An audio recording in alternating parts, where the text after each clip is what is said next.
अस्सलाम वालेकुम बच्चों, आई होप आप सब खैरियत से होंगे। This is a biology instructor sir Rizwan. अच्छा बच्चों, ये जो मैं वीडियो बना रहा हूँ बच्चों, ये एक फर्स्ट ईयर का न्यू सिंटेक्स बुक बोर्ड का एक चैप्टर है बच्चों।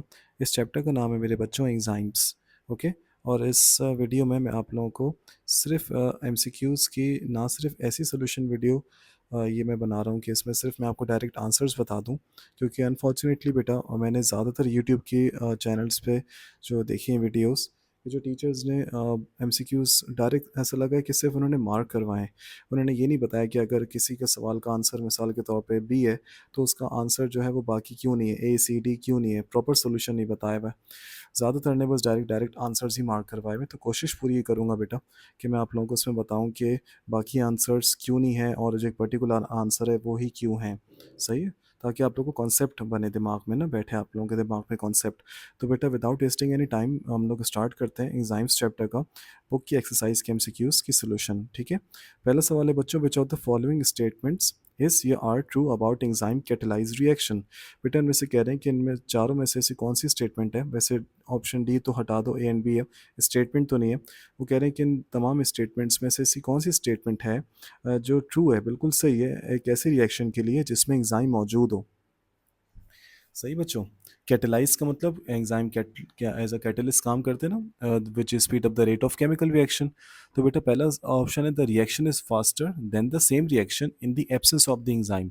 वो कह रहे हैं कि यहाँ पे दो मिसाल के तौर पे रिएक्शंस हैं। एक ऐसा रिएक्शन जिसमें एंजाइम है, मौजूदगी है, और एक ऐसा रिएक्शन जिसमें एब्सेंस ऑफ एंजाइम है। तो पहली स्टेटमेंट के अकॉर्डिंगली वो कह रहे हैं कि ऐसा रिएक्शन जिसमें एंजाइम मौजूद होता है वो फास्टर होता है, मतलब उस रिएक्शन के कंपैरिजन में जिसमें एंजाइम की एब्सेंस है।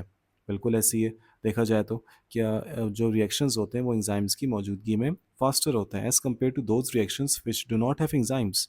सही है। ऑप्शन बी भी हम देख लेते हैं। उसमें लिखा हुआ है the free energy change of the reaction is opposite from the reaction in the absence of the enzyme. वो कह रहे हैं कि जो फ्री एनर्जी चेंज है, बेटा फ्री एनर्जी का आसान लफ्ज़ों में मैं मतलब बता देता हूँ। किसी भी सिस्टम में जो एनर्जी होती है कोई भी काम करने के लिए, उस एनर्जी को कहते हैं फ्री एनर्जी। वो कह रहे हैं कि जो फ्री एनर्जी है वो अपोजिट है, सही है, as compare to that reaction जिसमें एंजाइम नहीं है। एंजाइम हो या नहीं हो बेटा, फ्री एनर्जी तो सेम रहती है ना, अपोजिट तो नहीं है। सही है। The reaction always goes in the direction towards chemical equilibrium. Reaction हमेशा केमिकल इक्विलिब्रियम की तरफ ही जाएगा। ज़रूरी नहीं बेटा कभी इक्विलिब्रियम से आगे पीछे भी हो सकता है। एक्टिवेटर्स भी काम कर सकते हैं जो उसको और आगे बढ़ाएंगे, इनहिबिटर्स भी काम कर सकते हैं। तो आपके पास जो यहाँ पे ऑप्शन बचता है बच्चों, वो ऑप्शन है A. Option A, the reaction is faster than the same reaction in the absence of enzyme. सही बच्चों। अच्छा, इसमें मैं टिक भी करते रहता हूँ आप लोगों की आसानी के लिए। नंबर वन का आंसर ए है। The active site of an enzyme is the reason. Active site वो जगह होती है बेटा एंजाइम की जो कि, अब इन्होंने ऑप्शंस दिए हुए, binds allosteric regulators of the enzyme. नहीं बेटा, एलोस्टेरिक का तो मतलब ही होता है अवे फ्रॉम एक्टिव साइट, तो ऑप्शन ए तो नहीं है। एक्टिव साइट पे तो सबस्ट्रेट आके लगता है ना, जहाँ पे कैटालिटिक एक्टिविटी होती है, एंजाइमेटिक एक्टिविटी। ऑप्शन बी है बेटा, is involve in the catalytic reaction of the enzyme. चलो गुड है, इसको हम होल्ड पे रखते हैं। ऑप्शन सी है, binds the products of the catalytic reaction. Catalytic reaction के प्रोडक्ट बाइंड करता है। या प्रोडक्ट बाइंड कहाँ होते हैं, प्रोडक्ट तो बनने के बाद चले आते हैं। Is inhibited by the presence of a coenzyme और अ कोफैक्टर। नहीं यार, कोएंजाइम और कोफैक्टर की वजह से इनहिबिट तो नहीं होता रिएक्शन। तो बेटा इसका आंसर क्या बचा आपके पास, B, is involved in the catalytic action of the catalytic reaction of the enzyme. Question number 3. According to the induced fit hypothesis, induced fit model Koshland ने पेश किया था बच्चों, याद है? सही, उसके अकॉर्डिंगली कौन सी स्टेटमेंट यहाँ पे करेक्ट है? The binding of the substrate depends on the shape of the active site. नहीं, shape, the binding of the substrate depends on the shape of the active site. चलो देखते हैं। Some enzymes change their structure when activators bind to the enzyme. कुछ enzyme अपना structure change कर देते हैं जब एक्टिवेटर्स उनसे बाइंड करते हैं। Option C, a competitive inhibitor can out compete the substrate for the active site. जो कॉम्पिटिटिव इनहिबिटर है, या इंड्यूस्ड मॉडल के हिसाब से बताना है आपको, जो कॉम्पिटिटिव इनहिबिटर है वो आउट कम्पीट कर देता है सबस्ट्रेट को एक्टिव साइट के हवाले से। ये वैसे स्टेटमेंट तो सही, लेकिन अकॉर्डिंग टू इंड्यूस्ड हाइपोथेसिस तो नहीं है। The binding of the substrate changes the shape of the enzymes active site. बिल्कुल ये सही है, क्योंकि बेटा आपको अकॉर्डिंग टू इंड्यूस्ड हाइपोथेसिस भी तो देखना है ना। तो डी सही है। क्यों सही? क्योंकि उसमें स्टेटमेंट में ही था कि जैसी सबस्ट्रेट एंजाइम की एक्टिव साइट से बाइंड होता है, एंजाइम में थोड़ी बहुत चेंजेस आती हैं। ये चेंज एंजाइम को ज़्यादा अच्छे से काम करने के लिए काबिल बनाती है। सही है। ऑप्शन क्वेश्चन नंबर 4 है बेटा, इनमें से कौन सा जो कर्व है वो एंजाइम के बिहेवियर को रिप्रेजेंट करता है, जो कि, और ये एंजाइम लिया गया है बेटा एक बैक्टीरिया से जो कि रहता है हॉट स्प्रिंग्स में, यानी कि टेम्परेचर ज़्यादा ही होगा। और आपकी बुक्स में इसका टेम्परेचर दिया हुआ है बेटा 70 डिग्री, मतलब 70 से 80 डिग्री होता है। अब अगर आप ऑप्शंस बेटा, सॉरी, अगर आप इस उसको तो गौर से देखो, 3 कर्व्स जो यहाँ पे दिए हुए हैं बच्चों। पहला कर्व जो है बेटा वो उसकी रेंज है 0 से तकरीबन क्या दिया भाई, तो 20 40, अच्छा ठीक है, 20 40 60 80 100। तो ये तकरीबन बच्चों 40, ये तकरीबन 50 तक जा रहा है। अगर आप कर्व ए को देखो ना, जो कर्व 2 है बेटा वो आपका अल्लाह भला करे जा रहा है तकरीबन 20 से ऊपर, 25 कर लो, 30 कर लो। ये आपके बहुत से बहुत जा रहा है, ये 60 से थोड़ा सा ऊपर। अगर आप कर्व 3 को देखो बेटा, कर्व 3 जो है ये पूरा होते होते होते यहाँ तक, और ये 60 के बाहर है, बाद में है, और 80 से थोड़ा पहले, और ये पॉइंट में तकरीबन समझो 70 आ गया, क्योंकि ये तो 80 है ना। सही बच्चों। तो अगर हम इसके हिसाब से देखें मेरे बच्चों, तो ये हो सकता है, और इसका मैं थोड़ा सा, तो ये मुझे कर्व 3 बिल्कुल रेंज में लग रहा है, 70 डिग्री, ये आपको खैर याद रखना है। सही बच्चों। तो ये 3 ओनली, इसका आंसर है 3 ओनली। सही बच्चों। अच्छा, अब अगर हम आए क्वेश्चन नंबर 4 पे, क्वेश्चन नंबर 4 लिखा हुआ है बेटा, increasing the substrate concentration in an enzymatic reaction could overcome which of the following. बेटा ये कॉम्पिटिटिव इनहिबिटर में याद करो क्या होता है। कॉम्पिटिटिव इनहिबिटर पे जब सबस्ट्रेट आके लग जाते हैं एंजाइम्स की एक्टिव साइट में, उसके ओरिजिनल सबस्ट्रेट की जगह पे, तो उसको हटाने के लिए हम लोग किस चीज़ की मकदार को बढ़ाते हैं? उस कॉम्पिटिटिव इनहिबिटर को हराने के लिए, उसको उसको उसको वहाँ से हटाने के लिए, इन शॉर्ट, कि हमें वहाँ पे ओरिजिनल सबस्ट्रेट की तादाद बढ़ानी पड़ेगी। ऐसी है ना। अच्छा, increasing the substrate concentration in an enzymatic reaction could overcome which of the following. तो ये कॉम्पिटिटिव इनहिबिशन को रोकता है। सही, यानी कि कॉम्पिटिटिव इनहिबिटर की ही लाइन में लिखा हुआ है ये, कि आप सबस्ट्रेट की मिकदार को बढ़ा दोगे तो ये कंडीशन ओवरकम हो जाएगी। सही है, याद रखिएगा। अच्छा, मतलब इसमें ए क्यों नहीं है? Denaturation of the enzyme, denaturization of the enzyme, नहीं वो तो नहीं होता सबस्ट्रेट की बढ़ाने से।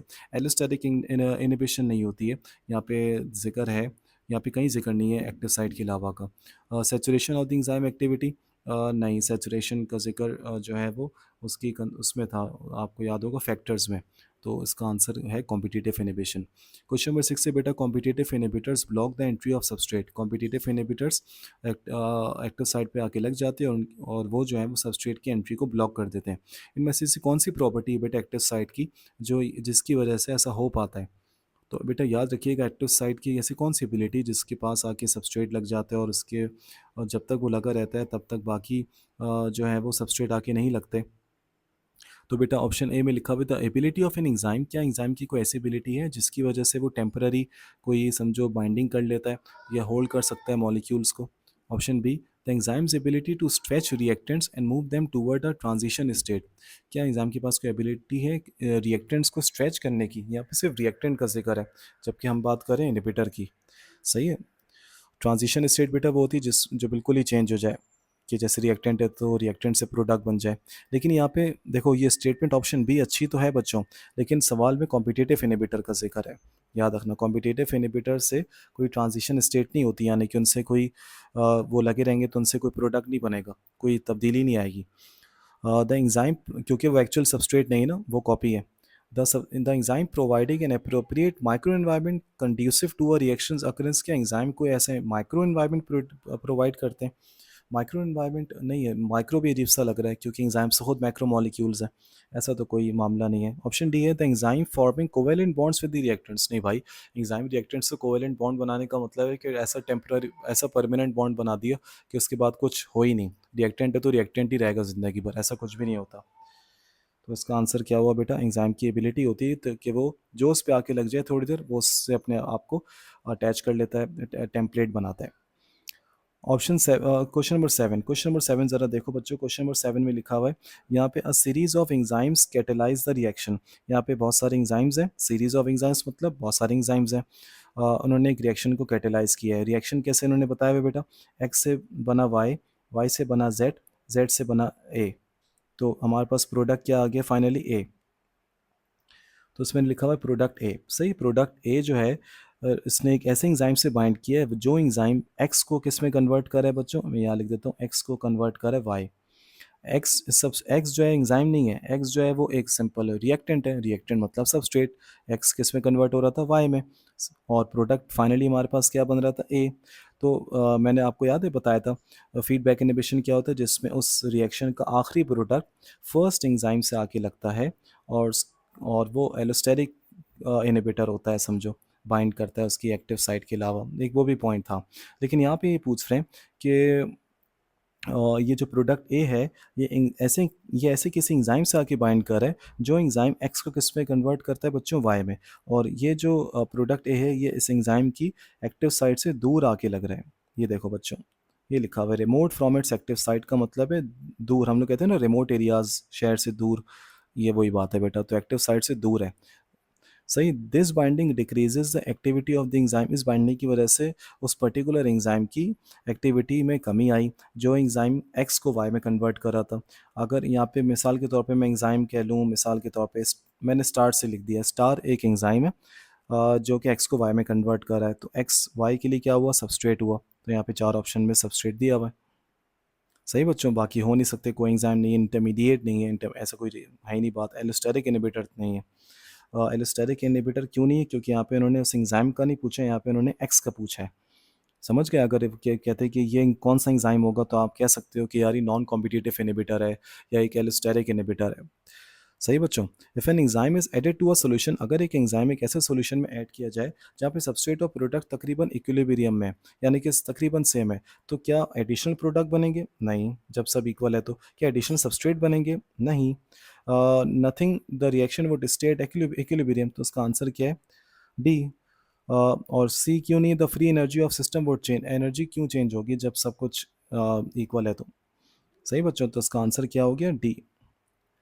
विच one of the following is the mechanism of action of enzyme, इन चारों में से ऐसा कौन सा प्रॉपर ऑप्शन है जो डिफाइन करता है, जो बताता है, जो सबूत है कि एंजाइम का ये एक्शन है, एंजाइम का ये मैकेनिज्म ऑफ एक्शन है। The act upon substrate molecule to release new substrate molecule, no. ये तो जोक है बेटा, ये तो मजाक है कि क्या वो सबस्ट्रेट पे एक्ट करके सबस्ट्रेट बनाते हैं, बिल्कुल भी नहीं, हटा दो उसको। They actually increase the amount of energy of activation, क्या ये एनर्जी ऑफ एक्टिवेशन को बढ़ाते हैं, बिल्कुल भी नहीं। Enzymes dramatically decrease the amount of energy of activation, बिल्कुल। ये एक होल्ड पे रखते हैं, लास्ट वाला भी देख लेते हैं। Enzymes break product molecules to release new product, क्या एंजाइम्स प्रोडक्ट को तोड़ के प्रोडक्ट बनाते हैं, नहीं। देखा जाए सबसे आसान सवाल होगा ये, सी है बेटा। एंजाइम्स ड्रामेटिकली, यानी कि एंजाइम्स हमेशा एक्टिवेशन एनर्जी को कम करते हैं। एक्टिवेशन एनर्जी क्या होती है बच्चों, अमाउंट ऑफ एनर्जी जो चाहिए होती है किसी भी रिएक्शन को स्टार्ट करने के लिए। तो एंजाइम हमेशा एक्टिवेशन एनर्जी कम करते हैं। ये इस सवाल में थोड़ी सी मिस्टेक हुआ है बेटा, ऑप्शंस में मैं बताता हूँ क्या है। यहाँ पे सवाल दिया हुआ है, ऑप्शंस में मिस्टेक है। How does a non competitive inhibitor, non competitive inhibitor क्या होता है बेटा, जो एंजाइम की एक्टिव साइट के कहीं और आके लगता है, एलोस्टेरिक साइट पे, और उसकी वजह से एंजाइम का शेप थोड़ा सा अजीब सा हो जाता है। तो यहाँ पे सवाल में ये, और इसकी वजह से रेट ऑफ रिएक्शन भी कम हो जाता है। तो वो कह रहे हैं कि कैसे लगता है, ये कैसे ये काम करता है। तो पहला ऑप्शन है by binding the active site, no. Non competitive inhibitor कभी भी एक्टिव साइट पे नहीं लगता। ऑप्शन सी देखो पहले, by changing the free energy change of the reaction, ऐसा कुछ भी नहीं है, वो तो नॉर्मल एंजाइम्स करते हैं, उनके लिए कोई इनहिबिटर ही काम नहीं करता। बाय एक्टिंग ऐसा कोई एंजाइम नहीं, कोई एंजाइम होगा तो हमेशा रेट ऑफ रिएक्शन बढ़ेगा, और हमेशा वो कॉम्पिटिटिव, मतलब वो तो इनहिबिटर्स में आते भी नहीं, वो तो एक्टिवेटर्स हैं। तो आपके पास बचा क्या, ऑप्शन बी। लेकिन यहाँ पे उन्होंने ऑप्शन बी में बच्चों लिखना चाहिए था by changing the shape of enzyme, यहाँ पे लिखा हुआ है by changing the shape of a reactant, क्योंकि एंजाइम की वजह से रिएक्टेंट भी अजीब व गरीबी हो जाएगा ग्रेजुअली। तो उन्होंने थोड़ी आगे की बात पहले लिख दी है। तो अगर अब हमारे पास कोई ऑप्शन है नहीं बेटा, तो हम लोग बी पे टिक कर देते हैं। लेकिन फिर भी इस रिएक्टेंट की बजाय होना चाहिए था एंजाइम।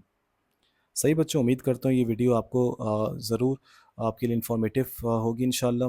मज़ीद जो चैप्टर्स पढ़ाते रहूँगा इंशाल्लाह, उनकी वीडियोस MCQs में अपने चैनल पर अपलोड करते रहूँगा बच्चों। अपना बहुत सारा ख्याल रखिएगा। अल्लाह हाफ़िज़।